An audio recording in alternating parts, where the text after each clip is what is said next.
বলে একটি মাত্র প্রশ্ন। বীরবল এবং আকবরের এই একটি ছোট্ট গল্প আপনাদের কাছে আবার উপস্থাপনা করছি।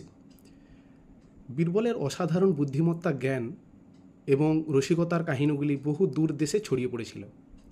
একবার একজন পণ্ডিত মানুষ আকবরের সভায় এসে উপস্থিত হলেন এবং বীরবলের বুদ্ধিমত্তা নিয়ে পরীক্ষা করার জন্য তিনি রাজার মশাইয়ের কাছে আপত্তি জানালেন। সেই ব্যক্তি সম্রাটকে বলেছিলেন, তিনি হলেন সর্বাপেক্ষা জ্ঞানী, তার থেকে বেশি জ্ঞানী এই পৃথিবীতে আর দুটো নেই। এছাড়া তিনি আবার এও বলেছিলেন যে বীরবল তার একটি প্রশ্নেরও উত্তর দিতে সমর্থ হবেন না। আকবর বীরবলকে রাজদরবারে ডেকে পাঠালেন এবং এই পণ্ডিত ব্যক্তি যা দাবি করেছেন সেটি তাকে জানালেন। বীরবল চ্যালেঞ্জটি গ্রহণ করলেন এবং সেই পণ্ডিত ব্যক্তি এবং তার দুজনেই মুখোমুখি হলেন। তখন সেই পণ্ডিত ব্যক্তিটি বীরবলকে জিজ্ঞেস করলেন যে, আপনি 100 সহজ প্রশ্নের উত্তর দিতে চান নাকি একটি কঠিন প্রশ্নের?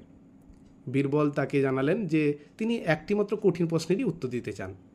তখন সেই পণ্ডিত ব্যক্তিটি বীরবলকে বললেন, আচ্ছা বলুন তো বীরবল মশাই, কোনটি আগে, মুরগি নাকি ডিম? বীরবল একটু চিন্তা করলেন এবং তারপর উত্তরে বললেন, মুরগি আগে এসেছে।